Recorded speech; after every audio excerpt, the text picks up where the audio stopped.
জানিয়ে দিব এইমাত্র পাওয়া গুরুত্বপূর্ণ আপডেট আন্তর্জাতিক সংবাদ। কপাল পড়তে চলেছেন নেতানিয়াহুর একমাত্র সমস্যা, তাকে অবশ্যই বিদায় নিতে হবে ইসরায়েলি বিক্ষোভকারীদের একটি চাঞ্চল্যকর দাবি। জানাবো ত্রাণের অপেক্ষায় থাকা ফিলিস্তিনিদের ওপর ইসরায়েলের হামলা, নিহত 17 জন। এদিকে সব জায়গাতেই বিজয়ী হচ্ছে পুতিন, বাইডেনকে কঠোর সতর্কবার্তা দিল জেলেনস্কি। থাকছে জিম্মি বিনিময়ে আলোচনা করতে আজ মিশরে যাচ্ছে ইসরায়েলি প্রতিনিধি দল। সর্বশেষ জানিয়ে দিব শীঘ্রই অন্ধকারে ডুবে যাবে যুক্তরাষ্ট্র, আমেরিকার জন্য আসতে চলেছে একটি কালো অধ্যায়। জানাবো এ ব্যাপারে বিস্তারিত। দর্শক শুনছিলেন সংবাদ শিরোনাম, এবারে থাকছে বিস্তারিত। তার আগে আমাদের ভিডিওটিতে একটি লাইক দিন এবং সংবাদ সম্পর্কে আপনার গুরুত্বপূর্ণ মন্তব্যটি কমেন্ট বক্সে লিখে জানান। চ্যানেলটি সাবস্ক্রাইব করুন এবং পরবর্তী আপডেট সবার আগে পেতে আমাদের সাথেই জুড়ে থাকুন। নেতানিয়াহুর সমস্যা, তাকে অবশ্যই বিদায় নিতে হবে ইসরায়েলি বিক্ষোভকারীদের দাবি। এবার ইসরায়েলের প্রধানমন্ত্রী বেনিয়ামিন নেতানিয়াহুকেই সমস্যা বলে মন্তব্য করেছেন গাজায় হামাসের হাতে বন্দী ইসরায়েলিদের পরিবার। এ সময় তারা নেতানিয়াহুকে বিদায় দেওয়ার হুমকিও দিয়েছেন। টাইমস অব ইসরায়েল জানিয়েছে, গাজায় হামাসের হাতে বন্দী ইসরায়েলিদের পরিবার শনিবার একটি বিক্ষোভ সমাবেশ করেছে। সেখানে তারা অভিযোগ করেছেন প্রধানমন্ত্রী নেতানিয়াহুর রাজনৈতিক প্রয়োজনে ইচ্ছাকৃতভাবে হামাসের সাথে চুক্তিতে উপনীত হতে বাধা প্রদান করছে। সেজন্য চুক্তি বিষয়ক আলোচনার ক্ষেত্রে তারা নেতানিয়াহুর পদত্যাগ দাবি করেছে। এই বিক্ষোভ সমাবেশে অংশ নিয়েছে বেশ কিছু গুরুত্বপূর্ণ ইসরায়েলি নেতারা এবং এছাড়াও সেখানে রয়েছে হামাসের হাতে বন্দী থাকা ইসরায়েলিদের পরিবারের সদস্যরা।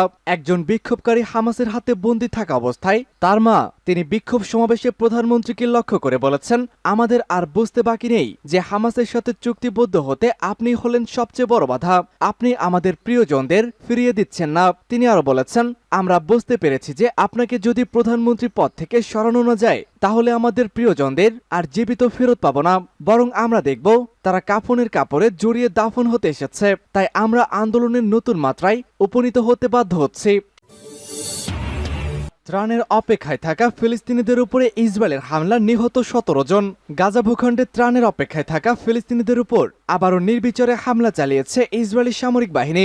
এতে 17 জন নিহত হয়েছেন, আহত হয়েছে আরও প্রায় 30 জন। রবিবার সকালে এক প্রতিবেদনে এই তথ্য জানিয়েছে কাতার ভিত্তিক সংবাদ মাধ্যম আল জাজিরা। এর আগে ওই প্রতিবেদনে তাৎক্ষণিকভাবে নিহতদের সংখ্যা 12 বলে জানানো হয়েছিল, পরে তা বেড়ে 17 জনে দাঁড়িয়েছে। প্রতিবেদনে আরও বলা হয়েছে, গাজার আল কুয়েত গোল চত্বরে ত্রাণের অপেক্ষায় দাঁড়িয়ে থাকা ফিলিস্তিনিদের ভিড়ে গুলিবর্ষণ করে ইসরায়েলি দখলদার সেনারা। সাহায্য চাওয়া ফিলিস্তিনিরা জানুয়ারি থেকেই ওই গোল চত্বরে জড়ো হচ্ছেন এবং ইসরায়েলি হামলার শিকার হচ্ছেন। প্রত্যক্ষদর্শীরা জানিয়েছেন, কয়েকটি চলন্ত ট্রাক থেকে খাবার পেতে চেষ্টা করেছে ফিলিস্তিনিরা। এ সময় ইসরায়েলি সেনারা গুলি চালায় এবং এতে বহু লোক হতাহত হয়েছেন। হামলার পর কিছু আহত লোক মাটিতেও পড়েছিল।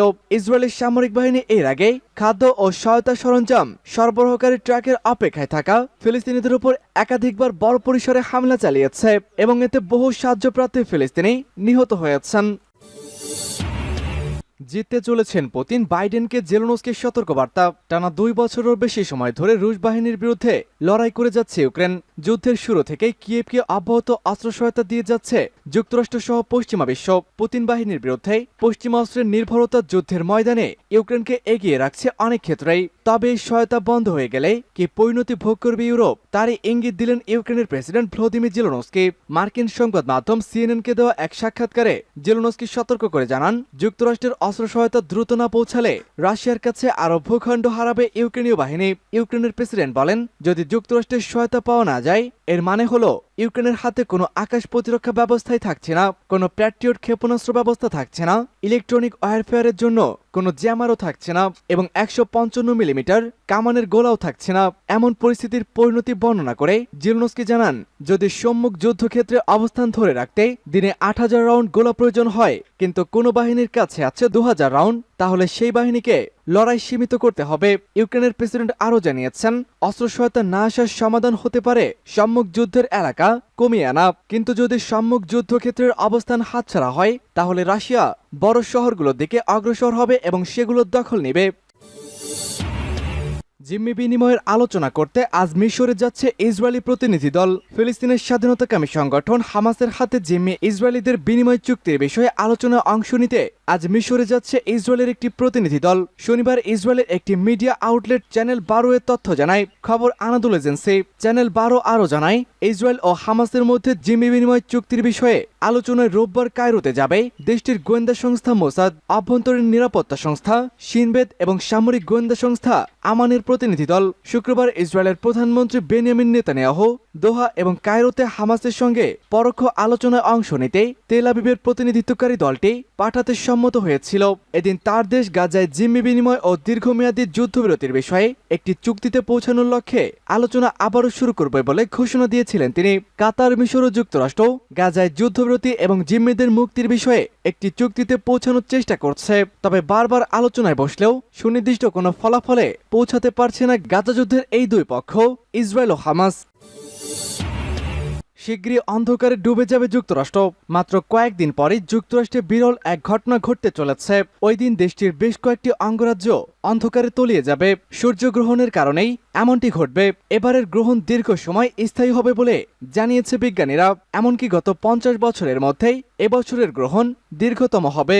নিউজ উইকের প্রতিবেদন অনুযায়ী যুক্তরাষ্ট্রে আগামী 8 এপ্রিল পূর্ণগ্রাস সূর্যগ্রহণ হবে। এদিন চাঁদ সূর্যকে পুরোপুরি ঢেকে দেবে, ফলে যুক্তরাষ্ট্রের বেশ কয়েকটি অঙ্গরাজ্য অন্ধকারে ঢাকা পড়বে। পৃথিবী, চাঁদ ও সূর্য এক সারিতে অবস্থান করলে এই পৃথিবী ও সূর্যের মাঝে চাঁদ চলে আসলেই গ্রহণ হয়। চাঁদের অবস্থান অনুযায়ী গ্রহণের ধরন নির্ভর করে। চাঁদের ছায়ায় সূর্য পুরোপুরি ঢেকে গেলে তাকে পূর্ণগ্রাস বলা হয়। আগামী 8 এপ্রিল এই ঘটনাটি ঘটবে। ওই দিন বেশ কিছু সময় সূর্যের আলো সম্পূর্ণ ঢেকে থাকবে। প্রতি 20 বছর পর পর এমন ঘটনা ঘটে থাকে।